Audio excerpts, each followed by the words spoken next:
All right. 3, 2, 1.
Hey there, guys. What is going on? And welcome to the Evidence-Based Excellence Podcast yet again with your host, Mr. George Cresswell. I hope you've had an amazing day, an amazing week, an amazing month, an amazing year so far. It's definitely been a year full of ups and downs, but hopefully it's going to have a lot more ups and, a lot more ups than downs, rather. Let's certainly hope so.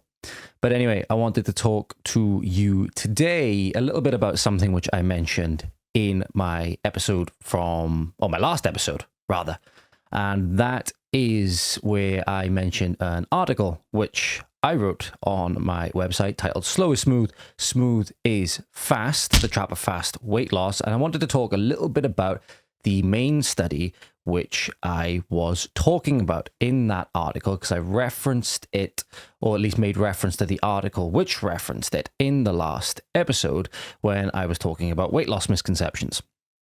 And I think it's very, very important to talk about, because a lot of people get into the trap of they feel they got to lose weight as fast as they can, and that's how they end up falling into these fad diets and different dietary regimens which aren't necessarily focused on the long term, and rather just getting you in shape, or quote unquote in shape, or getting you to a goal weight or losing as much weight as fast as possible. And if you're not careful, especially if you're in certain circumstances, it can lead potentially to some very bad outcomes. And that's where you get this graph from. That's where you get this graph from. And we're going to be breaking down a little bit about what this graph means, and basically what it means for you in terms of deciding what weight loss strategy or general health strategy is going to work best for you. Now, this is just a general idea. Obviously, this is not necessarily going to work for specific populations, like if you need to lose weight as quick as possible in the onset because you're nearly dying from a preventable disease or whatever. This is just, and it's closely echoed by my general approach to nutrition that I take when I'm helping people out with their nutrition and health and well-being goals. And that is this slow is smooth, smooth is fast analogy, basically, or strategy. So what this graph that I showed here earlier is referring to is the phenomenon known as metabolic adaptation. And it is an illustration of the results, partly from the results of a study by Fothergill and colleagues, which you can find linked down below. They looked at the trends of weight loss and regain over 6 years from the participants of the show The Biggest Loser. Okay, so that's what they were looking at. And they measured the resting metabolic rate at the start of the show, then at the end of the show, which was 30 weeks after the onset of the show. So that's when they lost a significant amount of weight. That's what that black line, by the way, on the graph is referring to. That's their weight over time. So it drops at the end of the show significantly. And then obviously over the course of the 6 years post, the upward trend shows that a lot of them then regained, or on average, they regained a lot of the weight that they lost over 6 years. But the 2 points of interest that I really want to draw your attention to are the changes in resting metabolic rate, which is the amount of energy you expend, or the amount of calories that you burn, basically, when you are at rest in a waking state. Basically, it's slightly different from BMR due to something called an arousal component, which is basically, that sympathetic state which you get into sometimes when you think about getting a good performance in the gym. So you visualize a good performance in the gym, and you'll start going into that sympathetic state. Your heart rate increases, your blood flow increases, or stuff like that. That actually has a slight impact on overall metabolic rate. Not much, but it does. Okay, so that's the little differentiation there between basal metabolic rate and resting metabolic rate. Okay, but often the big thing is that often the two, BMR and RMR, will be used interchangeably. Okay, because there's not much difference between the two. It's on the matter of about 5% or less. Okay, so there's not much difference between the two. But when you're looking at clinical settings, or when you're looking at I just hit the microphone, I'm so sorry. When you're looking at very specific things in scientific studies, they might be a slight difference between BMR and RMR, but they basically mean the same thing. Okay, a little bit of a tangent, but let's get back to it.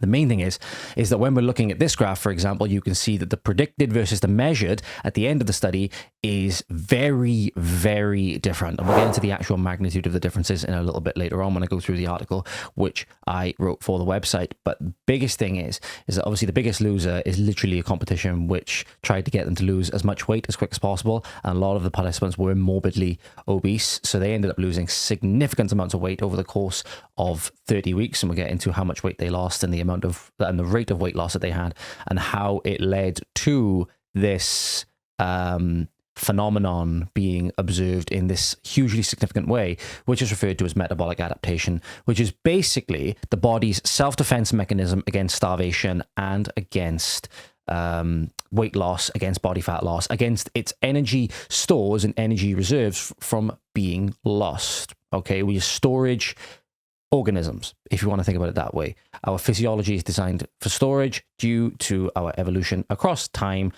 due to being hunter-gatherers and needing genes to favor storage so that we would have enough energy to sustain life until we could continue to ensure our survival with, setting up our encampments and, procreating and all that lovely stuff. So without our storage genes, odds are we would maybe not have gone extinct, but we could say that we wouldn't have survived through the large parts of famine and through, branching out all across the globe and going to uncharted territories all these hundreds of thousands and millions of years ago. Okay, you get the idea. Our genes favor storage because they're good for survival when times of food is low. And it's only very, very recently that we haven't been in times where food is low, at least if you live in a Western society like we do, okay? You go back hundreds of thousands of years, there's no Tesco, there's no Asda, there's no club card points, okay? So you had to go and do that all yourself. And as well, there's a lot more energy demanding.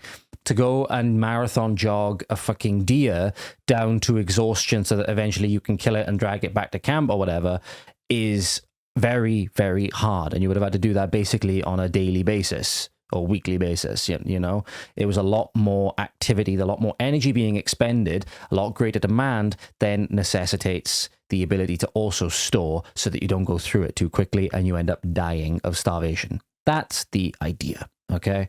So metabolic adaptation, that's why it's often referred to as the body's self-defense mechanisms, okay? And it typically comes in 3 prongs, which we'll get onto in a minute. We're going to break down the numbers from this study and from the Biggest Loser show. Okay, so this is how I've broken down the numbers from the results section of the paper, which again will be linked down below as well. So the biggest thing that you can see at the start of the show, or one of the biggest things you can see, is that the resting metabolic rates, one of which was measured by indirect calorimetry and the other was just predicted, okay, they were very, very similar. Okay, so the differences between the two was on the magnitude of about 50, well, even 30 calories. Okay, it's about 30 calories difference between the two. Nothing much at all. Obviously, that's kilocalories. We discussed last time in our last episode the difference between calories and kilocalories. This is in kilocalories because obviously calories themselves are a kind of useless measure in this context. So there was very little difference at the start, and at the 30-week period. Now, obviously, you can see that it dropped significantly lower than what we would predict when it was measured. Okay, so the difference was when it was predicted to work out as 2,272 kilocalories plus or minus 435 as the RMR per day. That's what we would predict on average for the sample. Okay, and obviously you have that standard deviation there, you have the standard error there that it accounts for outliers, because obviously not every person within the sample is the exact same, okay? That's why you use averages and standard deviations to account for the variance in the data, okay? But then the measured was significantly lower. It was 1996 on average, plus or minus 358. Okay, so that's a difference of approximately 276. Okay, that's quite significant. Okay, it's quite significant. The biggest point, however, is when you go to 6 years post the study, where you can see that the majority of the people on the study regained the weight that they lost. However, what we would expect in that regard is for the resting metabolic rate, because it's closely tied to your weight and it is affected by other things like your age and all stuff like that and your overall fitness level. It's affected by other things, but one of the things that does affect it is your weight. Okay, it's one of the things that does affect it. However, we would expect it then to rise slightly. Okay, what typically happens is you take somebody who's in a state of starvation or low energy balance, you give them more food. Contrary to what you may believe, the energy expenditure will actually increase slightly. And that's because energy in and energy out are dependent on each other. We often think of them as purely isolated variables, but actually they have effects on each other. For example, an easy way to illustrate this is people who do a lot more exercise and a lot more activity every day will expend more energy, but then they'll also be compelled to eat more. Okay, and as a result, they probably intake more, because the mechanisms that affect or are in action when you are expending energy also affect energy intake. Similarly, when somebody is in a state of nutrient deprivation, that low energy in will affect energy out by lowering it, because then you have less energy to move. You don't want to move as much. You'll stop fidgeting as much, okay? Typically, when somebody's getting into the later stages of a diet, for example, you notice they're not moving as much as they were before. Little things take a lot more energy than they would before. You know, somebody who was very fidgety and very upbeat and all stuff like that before, you put them in an extended deficit, over time, you'll see that fidgetiness disappear, okay? Because the body's trying to conserve energy. Think about it, all these little movements which I'm doing now, as you can see over there, hi guys, all these little movements that I'm doing now, if I was very, very lean, which at the minute I'm not, if I was very, very lean on the other hand, and I was in a state of negative energy balance, net negative energy balance, I'd lost a lot of fat and my body reserves were running low, probably wouldn't be like, I'd be like this. You know, I'd be barely able to do this. It would be a monumental challenge, okay?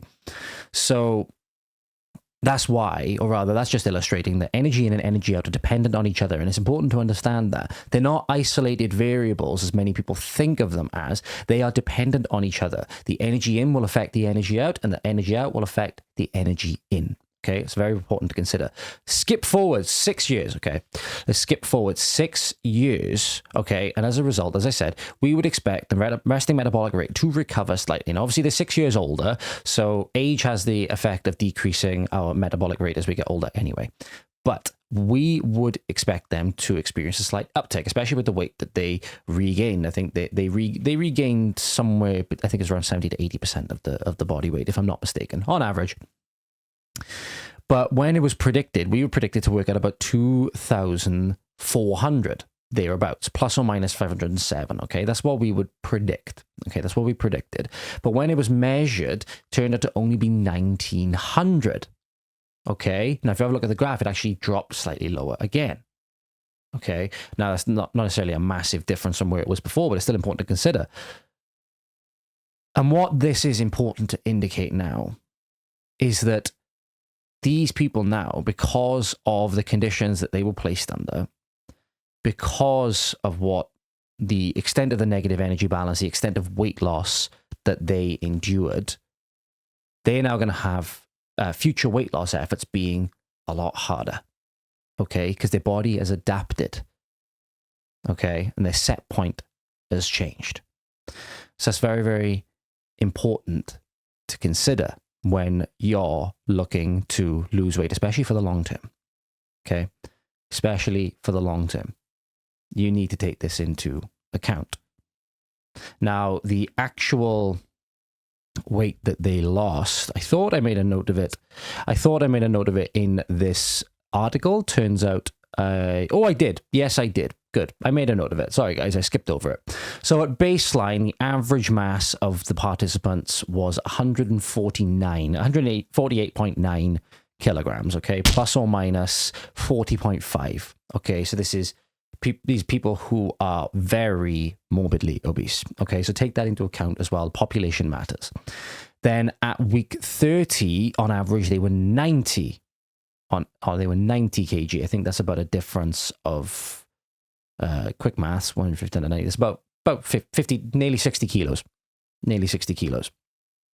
Plus or minus 24.5 kilos, okay? But then at 6 years post, they've gone back up to 131.6 kilos on average. Okay, so they didn't regain all of the weight, but they regained a significant amount of it, okay?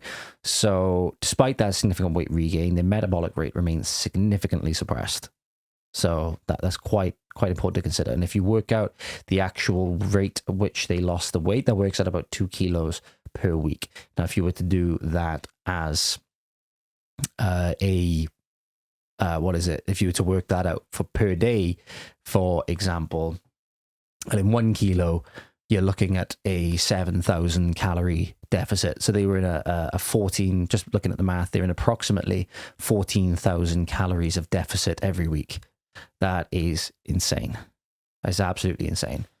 So yeah, these people were losing weight very, very quickly, and they were put under these conditions, you know, to elicit that weight loss as quickly as possible. And then this is what it led to. Okay, so these are quite extreme conditions, but it is important to consider them. People try to lose weight as rapidly as possible, and then they end up kicking these mechanisms into action in a big way. And then they go through this yo-yo dieting phase. You may have heard this before. It's yo-yo dieting, right? It's where they go up and down like a yo-yo, but or in the background, they might not be realizing these mechanisms are taking into account, or they are enacting their effects. And as a result, every weight loss effort gets harder and harder. And it wouldn't be surprising if, for example, their set point gradually goes up and up and up. Okay. And that's why yo-yo dieting is very, very damaging to people. Okay. You can end up in really, really bad places because of yo-yo dieting. So how is metabolic adaptation characterized, or how can we visualize it in a way? So when we're looking at the metabolic adaptation response, it is in response to 3 main factors, and that is deficit severity. And there's the size of the deficit. You can also think of that as deficit magnitude. Okay, so deficit magnitude, deficit severity, whatever it may be. Okay, that's number 1. Deficit duration, number 2. So that's how long the diet, or how long the deficit, how long the famine is imposed for. And then number 3, the deficit frequency. Like I said, the number of deficits or diet phases engaged in. That's that one we were talking about just now with that yo-yo dieting. Okay, that's what we're talking about. Okay, so again, I go through all this in the guide you can download as well. So you can go to my website and get that. But you can also think of this, and this is coming from Lane Norton and Peter Baker, their ebook, which you go download, called Fat Loss Forever, where they sum it up quite nicely in this 3-pronged attack on famine, which comes in 3 stages: defend. Okay, that's staying in. Defend, restore, and prevent. Okay, you defend, you sustain life as long as possible despite the famine. Then you restore, you return to a healthy norm, and then you prevent, you make future famines less damaging, or make future weight loss efforts harder. Okay, so there's 3 phases that it comes in. Okay, defend refers to metabolic adaptation. Restore refers to hunger and fat storage efficiency that increases in order to drastically increase your energy stores post-famine. And then the prevent comes from the number of fat cells themselves. And that's what really influences your body fat set point, okay? Going into that in a minute. So defending, I read you the first paragraph from the article. So what I wrote here: defending against weight loss is the first thing the body will do when it detects that there is no food now in the environment in which we live. It responds in this way because weight loss or dieting is controlled starvation. And so the signals sent from intentional deprivation of energy through decided intervention is no different to unintentional deprivation resultant from food and energy being sparse when we were hunter-gatherers on the savannah foraging and searching for our next meals. Okay, so that's important to consider. There's no difference between the energy deficit imposed by intentional and unintentional conditions from a physiological perspective. Okay, the body just knows that there is food and then there is no food. We're quite simple creatures in that way. Okay, now what happens as a result of that will be very different hundreds of thousands of years ago versus now. Okay, but the mechanism, the genes are pretty much still the same. Okay, things don't change like that. Our physiology itself didn't change with the advent of McDonald's and KFC. Okay, so when we're getting into defending, the first response that is set into action is to lower our energy requirement. Okay, so if we lower energy out, then that helps compensate for the lower energy in, because we're using less energy and we can sustain ourselves longer. Think about it. Why'd you put your phone on battery saver mode? It's a bit like our body putting ourselves on battery saver mode, because it helps us last longer by taking away certain functions that are not absolutely necessary at that time. Okay, this is basically your body putting you on battery saver mode. Think of it like that. It slows your metabolic rate or slows down your metabolism. Okay, it helps us become more efficient. Okay, we go from being like a Ferrari to more like a Toyota, or something that's really, really fuel efficient, whatever it may be. Okay, it just makes us expend less energy on a daily basis through autonomic physiological processes, but also through, like I said, reducing the energy demand and reducing the energy expended through unconscious physical activity like NEAT. Okay, you'll find yourself sitting more, you'll do less walking, you'll do less fidgeting. Okay, all things like that. You'll find yourself lying down more, because it helps us last longer. And as a result, if we last longer, if we survive longer, we have greater chances of then getting food when the time comes. And as a result, we then survive. And once we're in that state of where we have abundance for that time, that's when, you know, we can start worrying about all the procreative stuff and all things like that. But as well, the other thing you have to understand is the more weight that you have, the greater the requirement to maintain that weight. Okay, that's another thing you have as well. And that's especially regarding muscle tissue. As a result, as you lose more and more weight, you typically then start to lose more muscle as well. Okay, because you need a certain amount of body fat to live. As a result, all of the non-essential tissues, quote unquote, will be taken energy from as you get further and further and further and further into your deficit. Okay, it's not like you start a deficit and then instantly you start losing muscle. Okay, that's not the case whatsoever. That largely depends on obviously your macronutrient diet breakdown as well, or your macronutrient breakdown in your diet.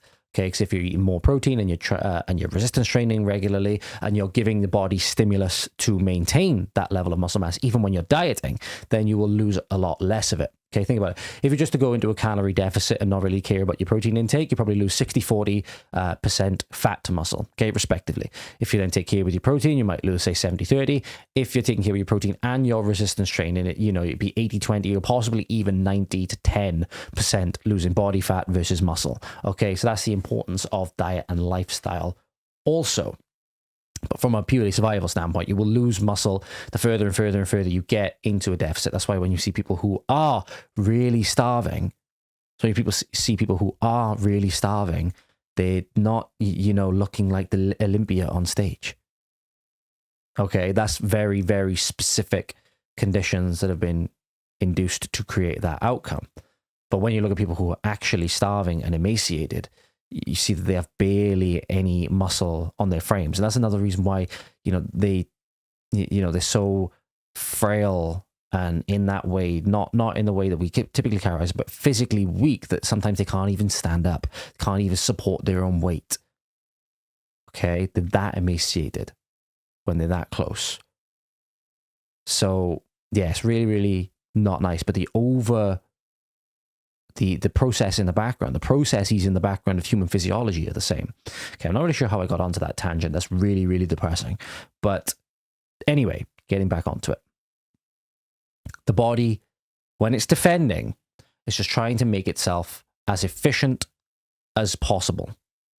Okay, so we got an example here. So we got one example is a reduction in RMR to about 80% of pre-diet RMR documented all the way back in 1985. And this is from a study by Ravusin, et al. Some, however, as high as 35% have also been documented in extreme cases, such as in a case study of a bodybuilding athlete undergoing contest prep from about 16% body fat to about 4.5% body fat. Okay, and that's from another study which I linked down below by Rosso and colleagues. You also have changes then, as I said, in non-exercise activity thermogenesis resultant from energy balance status. Less NEAT during calorie deficit conditions, resulting in lower overall energy expenditure. So I want to give you, I'll flash this graph up somewhere from this article as well, which is from a study by Levine, all the way back in 2002, and basically got the title here, or rather an extract from this study is, Physiological Studies Demonstrate Intriguingly that NEAT is modulated with changes in energy balance. NEAT increases with overfeeding and decreases with underfeeding. Thus, NEAT could be a critical component in how we maintain our body weight and or develop obesity and lose weight. So that harkens again back to that thing where I said before, that energy in and energy out are dependent on each other. When people are eating more, they're expending more because they're more fidgety. People are eating less, they're expending less because they're less fidgety. That's the example of NEAT, basically. So when we're looking at this one here, where we're looking at weight loss, sustained weight loss initial, and then a recent weight loss condition. So what this means is that when we're looking at weight loss sustained, these are people that weight loss maintained for 4 to 6 years. The initial condition just means that their weight was stable, pre-weight loss for a minimum of 6 months, and then recent references weight lost on an inpatient basis and maintained for a minimum of 3 weeks. Okay, this is an extract from a study by Rosenbaum et al. From 2008, and when we're looking at the changes in NEAT, we see that it drops significantly. So we had higher NEAT, in terms of calories per day, as you can see here, when the participants were in their weight stable condition, and then when they lost weight and sustained the weight, their NEAT was significantly less. As a result, with their NEAT being significantly less, they lost weight and sustained it, and then their NEAT rather maintained its slightly suppressed nature versus when they were in their weight stable condition, dropping by about 300 or so. So that's what that was articulating. So in people, for example, that lose greater than 10% of their body mass, which is said to be significant. Okay, that's a significant amount of weight to lose. Okay, for example, for me right now, that would be about 9.5 kilos. Okay, if I was to drop 9.5 kilos, I would look significantly different. It has also been shown that NEAT, also referred to as non-resting energy expenditure, can be decreased by as much as 400 calories per day. That's what we were talking about just now. Versus where participants were at their usual weight, with it being stable for a minimum of 6 months before. That's the idea. So then we also have evidence from Hall and colleagues. Okay. Now you might know Kevin Hall. He's one of the premier researchers in the metabolic adaptation, energy balance model field. Okay, he's a very, very well-known researcher in this field. And he's also suggested that not only does RMR often fall below what would be estimated via prediction equations, but that also the degree of metabolic adaptation seems to be closely tied with the degree of energy imbalance, and then also decreases in circulating leptin. Leptin is a hormone that's closely tied with satiety. If you have high leptin, you will not feel as hungry. You will feel very satiated. And obviously, your diet, your overall lifestyle, everything like that will play a role in your leptin concentrations, as it was also play a role in your ghrelin concentrations and other things like peptide YY. Okay, so there's many things that play into this overall phenomenon. Okay, so as I said, leptin is also known as a satiety hormone and can be likened to a thermostat in the context of human nutrition and weight management. Okay. In the body fat set point theory of metabolism, it is suggested that each individual has a certain level of body fat that their body likes to remain at. Okay, that's why it's called a set point. It's a point where your body likes to stay because it's comfortable. It's basically weight homeostasis. You might have heard me use that phrase before, homeostasis. It means in balance, physiological balance, okay? Okay, so, and then when the body is in this zone, it is happy with its level of body fat, and that's where it likes to maintain it, okay? Any significant deviations from this, whether it be too high or too low, okay, the body will be compelled, or body will feel as though it needs to restore the set point. And that's where all these mechanisms come from, okay? So that's why when you're eating a lot more than you're expending and you're in positive energy balance, your body is engaging the mechanisms to facilitate greater energy expenditure, because then it's expending the excess energy that comes in. As a result, it maintains its set point. Similarly, when there's less energy coming in, the mechanisms kick in the reverse in order to conserve energy so that the body fat set point is conserved, okay? And that's another reason why body fat loss is so hard, because you're literally fighting against your body's set point where it likes to be. Okay, that set point is going to be different for everybody. Okay, it's largely based on genetics, but that's why, that's what I was getting on to. The reason body fat loss, for example, is really, really hard is because you're literally fighting against your physiological mechanisms that are trying to keep you alive. The other big thing that the set point is closely tied to is how big or small your fat cells are. Obviously, that's largely determined by genetics, and that's largely determined also by your current nutrition regimen and also your overall state of adiposity. Think about it, as you get more and more obese, eventually your body runs out of space to make the fat cells any bigger, so it has to create more. That's why you see some people just storing fat anyway on their body when it gets too much. Okay, when it gets too much and people get morbidly obese, that's why you see them basically having fat deposits where you really would not expect to see body fat deposits. Okay, because the body just has to store it somewhere. If it's not coming back out, the body has to store it somewhere. Okay, you can't magically get rid of energy. Like we know, energy cannot be created nor destroyed, merely converted into different forms. As a result, you can't just spontaneously poof, get rid of it. It has to go somewhere. It has to go somewhere. So now we're talking about restore. Restore, I've dubbed here, is the turning point. And again, I'm going to read you the paragraph from this. I'll go, quote, "The strongest assertion in support of this theory of the set point comes from a researcher by the name of John Speakman, who through his research has proposed that we evolved a certain genetic set point as a way to balance our chances of survival against two key threats of survival, that being starvation and predation. These two dependent variables are equally fatal to humans, but fully mitigating the risk of one causes you naturally to increase the risk of death by the other, hence why they are dependent variables." Okay, all that means is that if you were to, and this is very, very interesting to where we're going at the moment, I'm going to draw a nice parallel with a future project I've got coming up, but the more that you increase the likelihood of you not dying by starvation, naturally, the more you increase the risk of dying by predation. At least back in the day when we were, when that was an actual concern for people like us, because the fatter you are, the less well you can move. The less well you can move, and as a result, you're an easier target, and frankly, a more fulfilling meal to, I don't know, a lion or a saber-toothed tiger or a woolly mammoth. I don't know, anything, right? But if you're better at evading predators, that naturally necessitates you being a little bit leaner, because then even just from a sports science perspective, you have a greater power to weight ratio. Okay, power to weight ratio is how much power your muscles can generate versus how much weight you have. Okay, the biggest thing is that weight will decrease power, especially when this is a big concern for marathon runners. Like, weight will decrease power because it takes more energy to get you to the same distance if you're heavier, or it takes more energy to do the same amount of work if you're heavier than if you're lighter. That's the idea. So that's why you don't see any 100-kilo marathon runners typically, okay, that are breaking world records in the sport, okay? That's why their weight is extremely low. And they like to keep their weight extremely low because then they're very, very efficient, but also the muscle mass that they have is able to give them basically the most bang for their buck. And as a result, they can run fast for long periods of time, okay? They wouldn't be able to do that if they were significantly heavier, okay?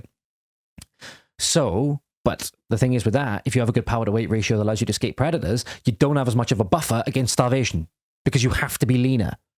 So you have two dependent variables that are constantly fighting against each other, but are equally important for our survival. Okay, and that's where this idea of the body fat set point theory comes from.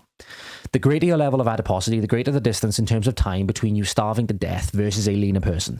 But the greater your adiposity, the greater the greater your adiposity, the lesser, sorry, I made a mistake in my article, the lesser your ability to escape a predator, which we had to do for many, many, many, many, many generations. Okay. So, and that is simply by you not having the same locomotive ability as your leaner counterpart. Okay. So you have to be able to balance the two, or at least that's what, genetically speaking, we have to do. So, having a middle ground, or having somewhere in the medium where you have enough stores to not be at a immediate risk of starvation, but also not be at an immediate risk of predation, is very, very important for endurance hunter-gatherer beings, which is what we are. One thing does seem to be apparent, however. When you lose body fat, especially to a significant degree, your body will be setting you up for, I'm trying to adjust my glasses because I know they don't sit on my face properly.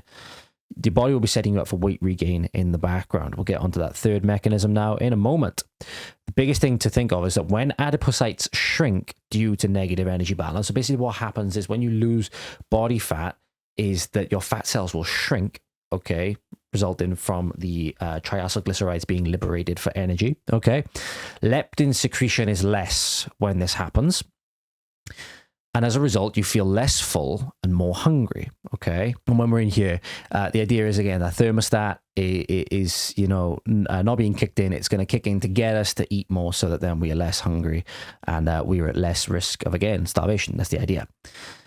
So our metabolic rate is lowered, and all of which aim to return to the body fat set point, okay? So when you're going into the state of negative energy balance, you have less energy being expended, you have your metabolic rate being lowered, you have less leptin being secreted, you have greater ghrelin being secreted, and that is then designed to get you to eat more so that you can start increasing your stores back to the set point. Not only that, your body will become very, very efficient at storing fat.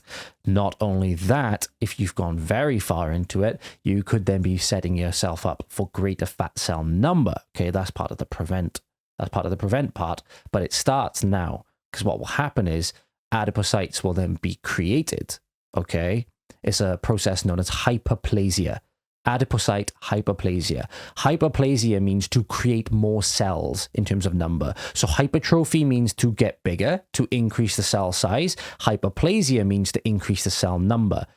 Adipocytes then will be differentiated and new ones will be created, which as you then eat more can be filled up. And as a result, then you have more fat cells at the end. Okay. And that's what then really makes weight loss a lot harder. But anyway, when fat cells expand as the result of an energy surplus, however, adipocytes secrete more leptin. Okay, so when you're eating more and your fat cells are getting bigger, more of the satiety hormone is being secreted. That makes sense, right? This increases metabolic rate, and on our body increases rather metabolic rate. It increases our feelings of fullness. It decreases our sensations of hunger, rather. It reduces energy intake, aiming to create a state of net negative energy balance to return to the set point. Okay, so it's all about returning to the point where we are most balanced. That's the idea.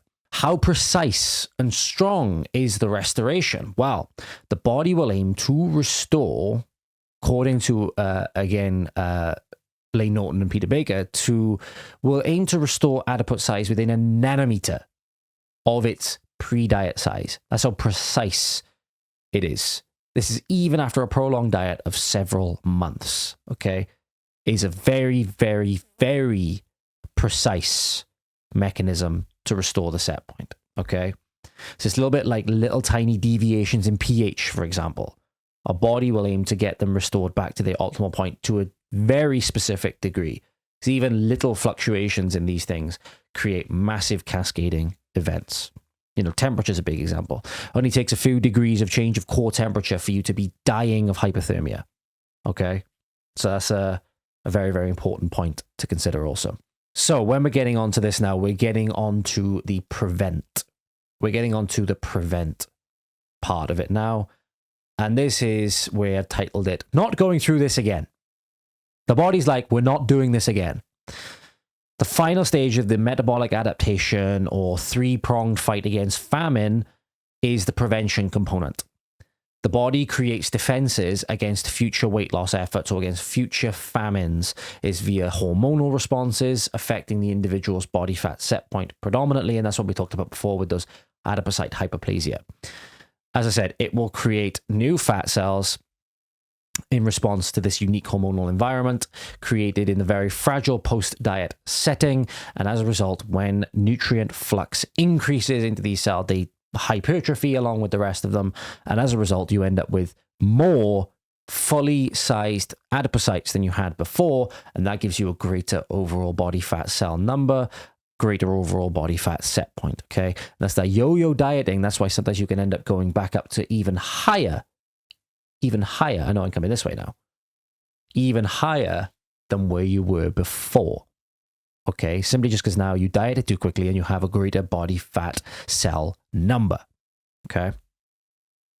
So when we're looking at, for example, one study, this is where we can look at mechanistic data, for example.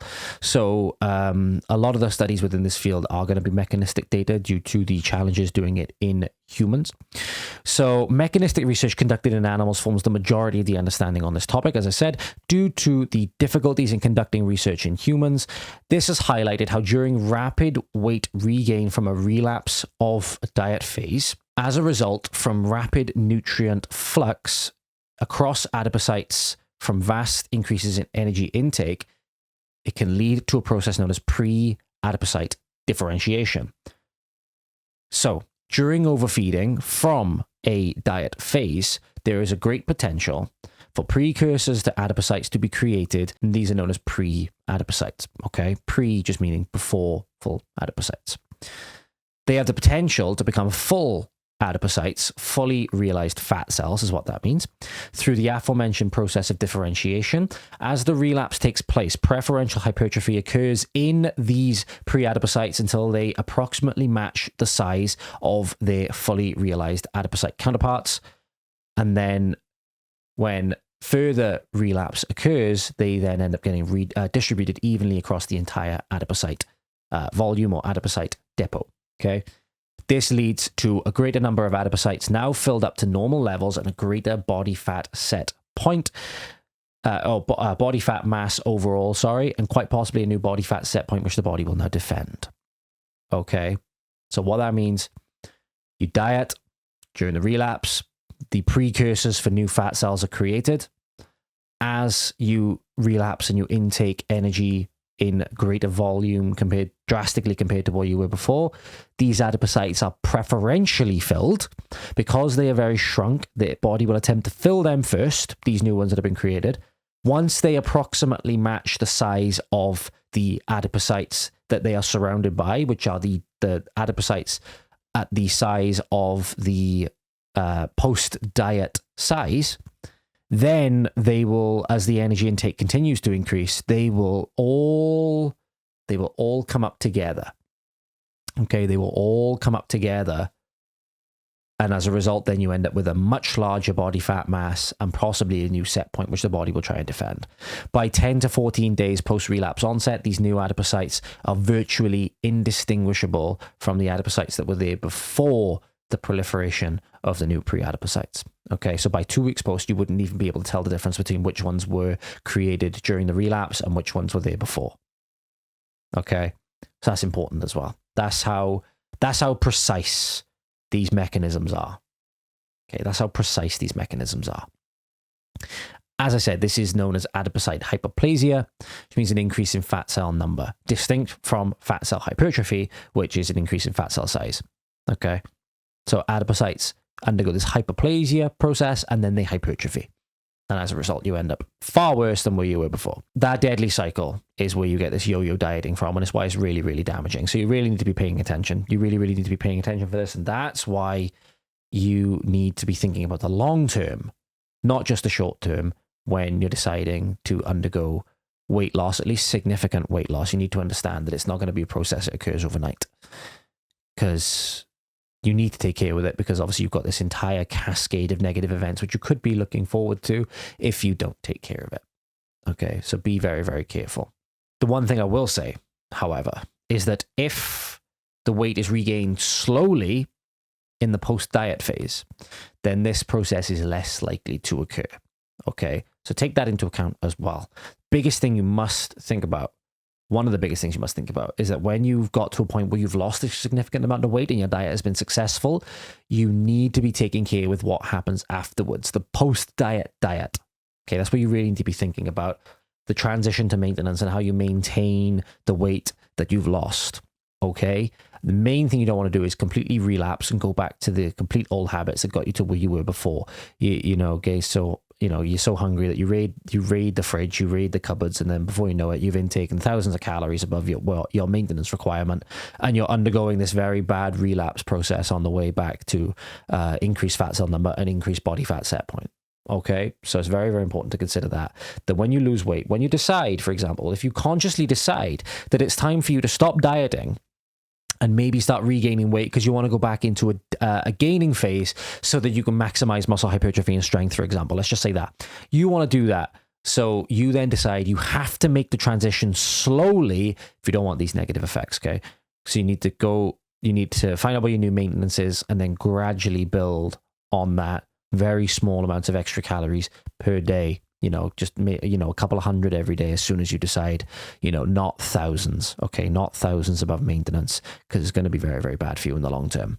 So this is where we get on to, I'm going to gloss over this a little bit because I got a full podcast episode available on this. You can go listen to the Sustainable Diet Pyramid. That's where we go to the Sustainable Diet Pyramid, okay? Because a lot of people love to start at the top, but they don't think about anything that actually makes the foundation work. Okay, so I'll flash it up now, but basically the main thing you want to be thinking about with regards to this is sustainability and adherence. Okay, sustainability and adherence are the direct predictors of dietary success, whatever dietary regimen you use, okay, whether it's keto, whether it's carnivore, whether it's vegan, whether it's vegetarian, whether it's pescatarian, whether it's Atkins, whether it's just a balanced approach, whether it's whatever, doesn't matter. What matters is that you can stick to it. There's a big quote from Ross Edgley, which I love, and that is, weight loss is highest in those most adherent. Doesn't matter which one you do per se. You can make the argument that, we should be eating more vegetables, or maybe we should be eating more lean protein sources and all stuff like that. Maybe we can cut down on certain things and increase others, right? That's the whole idea behind healthy eating. But the main thing is, whatever you're doing, whatever process, whatever regimen you try or decide you're going to use, it matters whether you can adhere to it first, adhere to it for the long term. Okay, and even if after you make the switch to maintenance, that you still enjoy the foods that you're eating, you still enjoy the meal frequency, everything like that, okay? Then it's calorie deficit, because that's the underlying mechanism. Then you look at things like exercise and self-monitoring, okay? Self-monitoring for accountability, exercise just for the positive benefits it has in and of itself. Not just increasing energy expenditure, not just helping to contribute to an energy deficit, but for the actual good effects that it has on your physiology and your overall health outcomes, okay? Exercise really is it is a fountain of youth. Let's make no mistake about it. Then you're looking at your protein and fiber intake. So when you equate protein and fiber and energy, doesn't matter where you put your carbs and fats, for at least in terms of your energy deficit for weight loss. Okay, I mentioned last time, if you go very low carb, you'll lose weight more rapidly initially, most likely, because you lose a lot of glycogen, you lose a lot of water. Okay, but over time, that will average out because the laws of energy balance are undefeated. I'm sorry, it's like saying a calorie deficit doesn't work. It's like saying gravity doesn't work, except when you drop an apple, it will fall down. Okay, now I'm not a physicist, we're not going into general and special relativity and, how in an inertial reference frame that, things behave the same way, that it's indistinguishable to, distinguish between falling off a roof and being completely, moving at constant rate through flat space-time. We're not going down that rabbit hole, okay? Maybe we'll have somebody on to talk about it one day. But in terms of human physiology, in terms of us here on Earth, where Newtonian physics can be used, if you drop an apple, it falls down. Okay? So gravity works. And it's at 9.81 roughly meters per second squared. Okay? So, yeah.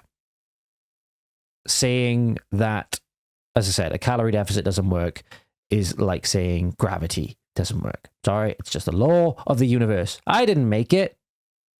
It's just I need to tell you. I tell you the truth. Then you have your carbs and fats. So again, carbs and fats, you distribute pretty much however the hell you want, aligning with your overall energy target. So obviously that goes back to your calorie deficit. Again, whatever your target is, whether you want to mix it 70-30% carbs to fats or 70-30% fats to carbs, whatever you prefer, whatever makes it sustainable and enjoyable and allows you to have some of the foods you like whilst eating predominantly healthy ones, then happy days. Happy days. And then finally, you have supplements. Now, I broke down a couple of them in that guide as well, the main ones that will help out. But in terms of supplements, anything that's marked to have, a drastic health benefit, or a lot of them are bullshit, by the way, whether it be pre-workouts, whether it be test boosters, quote unquote test boosters, whether it be fat burners, whatever, none of them are going to work. Some of them won't just won't work anyway. They're bullshit anyway, just designed to get you separate a fool from his money, or his, or her, or Z, or they, or fuck, never mind. All the bullshit. As you can tell, I'm not exactly very politically correct. I don't know. Maybe Hamza Yousaf's replacement's going to come for me. I don't know. But when you're going through supplements, the main ones that you're going to be looking at are basically just protein, maybe. Protein, if you're struggling to hit your protein target, that's where it can be helpful. You can also look at, just like a moderate caffeine. Caffeine has the effect of increasing energy expenditure because it's a stimulant. Now that will help you feel a little bit less hungry as well. I wouldn't recommend just taking it in its pure form, but people think that you can't drink coffee because coffee's going to kill you. I mean, for God's sake, if you like coffee, drink the goddamn fucking coffee. So maybe don't have hundreds of calories of syrup and cream with it.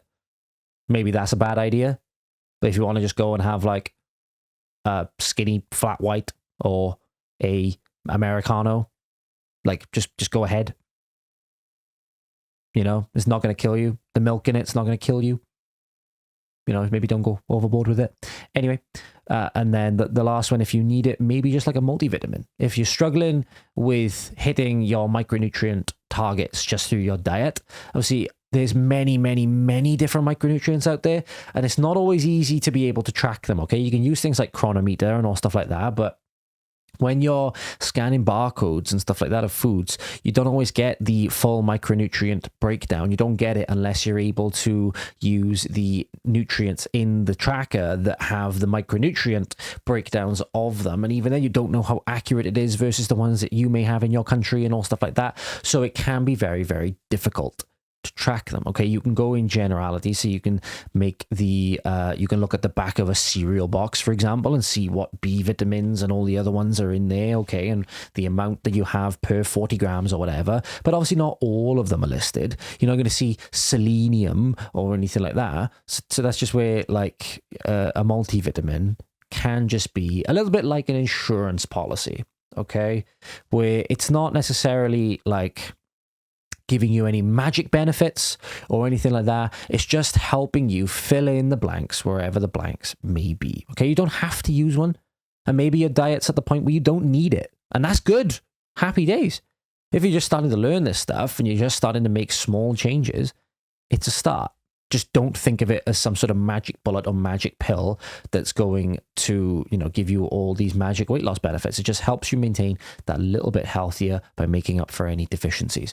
Obviously, if you've decided to go other certain routes, such as, vegan or any other things, carnivore, and as a result, you're missing out on nutrients that you predominantly be having from those sources, then again, it can be useful. So, and that's why things like fiber supplements can be useful. If you've decided that you're going to do something stupid, like eating nothing but meat, and then you've decided to completely forego fiber, and you're having trouble, doing the basic functions of excretion, then maybe a fiber supplement would be useful if you've decided that that's something you want to keep doing. Maybe you're doing it just to keep pissing off the vegans.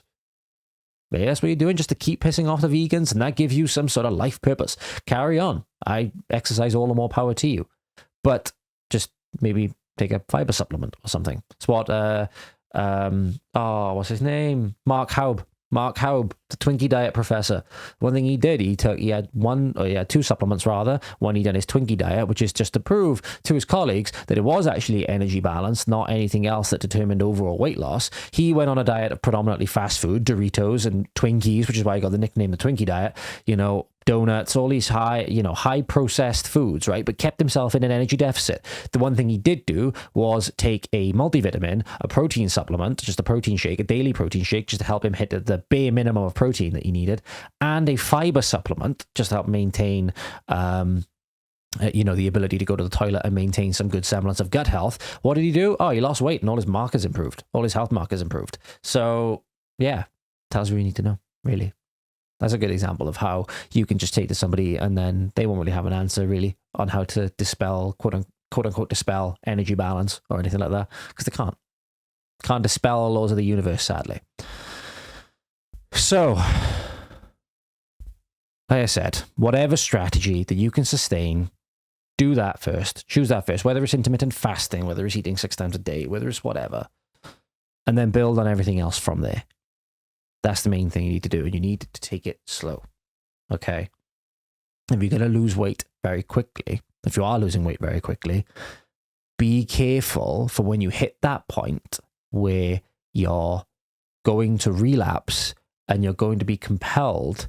Your body's a very powerful machine at getting you to do what it wants to do. You need to be ready for when that time comes and your body decides that, we're gonna go ahead and raid the cupboards and raid the fridge now. You coming? And you need to be prepared and have that measure in place, have these measures in place by where you know that you have to take the post-diet very seriously. You have to engage some, obviously, accountability, but also knowledge of that if you do completely relapse, that you're going to end up with a lot of bad outcomes later on. So you need to be able to prevent that. You need to be able to take care with the post-diet diet. Okay, so take that into account as well. But as an overall summary, let me read you this overall summary. I hope I didn't go out of focus there. So every single diet, whether you know it or don't know it, relies on an energy deficit to lose weight, and all of them are subject to the prevention mechanisms that the body will undergo and enact to prevent you from starving yourself to death. The body will defend against the process of losing its reserves through various mechanisms that will affect both intake and expenditure, hormonally and physically, whilst also enacting mechanisms to restore its reserves to your biological set point through the creation of the energy gap and creating a state of positive energy balance. Mechanisms will also be in effect to prevent future famines, making future weight loss harder. If weight is lost very rapidly and relapse occurs very suddenly in the midst of a diet, additional fat cells will proliferate and increase in size to match existing cell size until normal size is reached, increasing the amount of fat mass and increasing the body fat set point. Hyperplasia and hypertrophy of adipocytes is what this is referred to as. The potential resting metabolic rate, however, will remain suppressed for many, many years after the diet, even after weight returns nearly to baseline values. That is the crux of the problem. By not taking care with this process, you do everything in your power to make future weight loss efforts and your overall success rate as low as possible in terms of their rate of success and likelihood of success. So take this very seriously. My advice: to lose weight slowly. When you get to the point you're about to relapse, you add calories back in very, very slowly, or you switch to maintenance for a period of time. You can take a diet break. Okay, you can use diet breaks when you get run down, because the starvation process is quite draining by definition. You can add them in small amounts. Let's just say, no more than 200 to 300 per day. I got 100 to 200 here, but even then, say no more than 200 to 300 per day, just for a little while, just to give you that extra bit of boost to carry on with the process. And even then, if you do decide it's time to regain a bit of weight because you want to go through a muscle hypertrophy or strength phase, gain it slowly. Okay. You can then structure your individual meals every day to have more carbs pre-workout and have more fats and proteins in your other meals, so that you've got a lot of energy to train, and you can train hard and you can make good progress and all stuff like that. But you can still do that within the confines of a very small energy surplus. You don't need a massive energy surplus to do that. Okay. And you can always go on another diet phase later. Remember, you can't diet indefinitely, and you end up as a skeleton in the ground. So let's not do that. So some general guidelines, I suppose, we'll go through. I just say, and preface this one a little bit, eat when you want to. And I mean this, don't just like eat all the time because you want to eat all the time. Okay. But more so to the diet structure you want, whether it be an intermittent fasting style approach, whether it be an alternate day fasting style approach, whether it be a 6 meals a day or 4 meals a day, whatever it is. If you want to skip breakfast or skip dinner and feel better from doing it, then do it. Okay. If you don't. That's the idea. So eat when you want to. There's nothing magic. And we talked about fasting yesterday, or in the last episode. Sorry, not yesterday, but in the last episode. We talked about that. So if you don't want to eat, don't. If you do want to eat, do. Okay? Just make sure it's all in conjunction or all in alignment with your overall energy target for the day, for the week, for the month, for the year. So small energy deficit. I personally advocate for no more than 500 calories a day for most people. Okay. Now, obviously, if you're at a point where you have a lot of body fat to lose, you can afford to lose weight a lot more quickly in the short term. Okay. So you might need to, just purely for your health. Okay. You might need to lose a lot of weight very quickly. And as a result, you can bring this right down to start with. You can go very steep coming down, but then you have to bring it out and be more gradual over time. Okay, that's the idea. You have to be more gradual over time. And, I tend to advocate for no more than 500 because then you run the risk of just losing weight too quickly. And if you lose weight too quickly, then you lose more muscle mass as well. So I'd advocate personally for no more than, say, 500 below your maintenance requirement per day. I tend to advocate more around the 250 to 300 mark. That's where I tend to advocate. Okay. So then we're looking at protein and fiber. So I tend to advocate more of a high protein approach anyway, but for most people, just increasing protein a little bit is gonna help. It's gonna help you with more satiety. So it's gonna help you recover from training a lot more. If you're doing a lot of training, then you really want to start taking into account your protein target. I'd recommend anywhere from 1.6 to 2.5 grams per kilogram of your body mass per day for protein.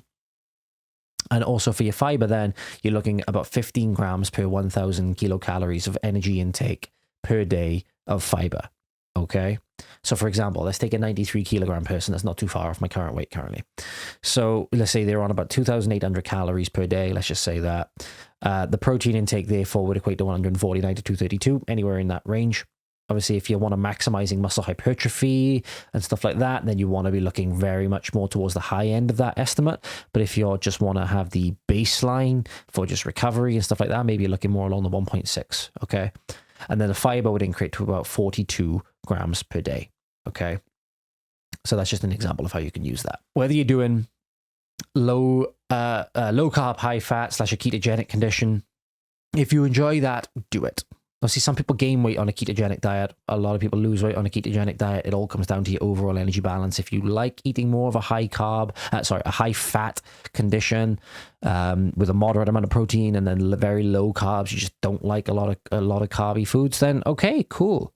Or if you have any other conditions that you want to change diet for to help you maintain a better health-related quality of life, and the ketogenic diet helps with that. For example, seizures, for example, is a very, very big one. Then do that. More power to you. More power to you. I know I rag on it a lot, but I'm not against the ketogenic diet whatsoever. I'm against people that purport it as this magical thing that it's really, really not. But then if you want to prefer a more balanced approach with a slightly moderate amount of carbs and moderate amount of fats, and then you're okay with your protein, then carry on. You can make amazing. A lot of people trash the eat well plate, but how many people actually eat like the eat well plate? I trashed the eat well plate for a long time. Then I realized that a lot of people's problems is the fact that they don't actually follow it. A lot of people criticize it and they never actually followed it. Kind of funny, right? But whatever suits you, divide up the remainder, as I said, however you want. The only recommendation I do have is to keep an eye on your saturated fat intake and to keep it below 10% of your energy intake. Saturated fat is particularly likely to be damaging if it's kept chronically high in terms of its intake long term. Okay, due to its effects on the and trans fats are the same, due to its effects on proliferating rather the LDL cholesterol, which is closely linked to the development of atherosclerosis, arteriosclerosis, and then that leads subsequently down to stroke, heart disease, all the rest of it. So that's the only thing I would recommend keeping relatively low to a minimum. Obviously take care with that, but the other fats like polyunsaturated and monounsaturated, you're going to be a-okay. You're going to be a-okay. And if things like fiber are at a good intake per day as well, it's going to negate a lot of the bad effects of other nutrients as well. So take that into account. And then fruits and vegetables. Very micronutrient dense, low calorie, and great way of hitting fiber targets. It's just literally fruits and vegetables are just amazing. There's just there's no better than that. I mean, you can't say it's bad with fruits and vegetables. Some people will say that they're killing you. Believe it or not. I mean, unless you're somebody with a, unless you're somebody who's in UCLA in an encampment with a banana allergy at the minute. But yeah, fruits and vegetables are amazing. So again, you're always recommended. There's a reason why people recommend to eat fruits and vegetables. It's just because they're extremely healthy for you. I had this conversation the other day when I was in work, and people fucking go on at me for this, but it's a bit like if you're looking at somebody who is extremely morbidly obese, you don't look at them and think, God damn, that person is eating too much broccoli and too many apples. There's a reason for that. But anyway, if you trust the process, commit to it, and in a few months or a year, you will be a very, very different person. So you can go read that article, guys. You can go read all of the references that I've got in there as well. Apologies, it was a little bit of a haphazard episode. But you can go read all of the studies that I've referenced there as well. And you go read the article in full on my website and you get the full context. It's just a little bit of an insight into the process of metabolic adaptation, why it's important to consider and how it affects your goals if you are pursuing a weight loss goal and you are pursuing a healthier lifestyle, which is always good to do. So to you guys and to you guys, I hope you have an amazing day, guys. Thank you very much, as always, for your time and attention. And I will catch up with you very soon. Out.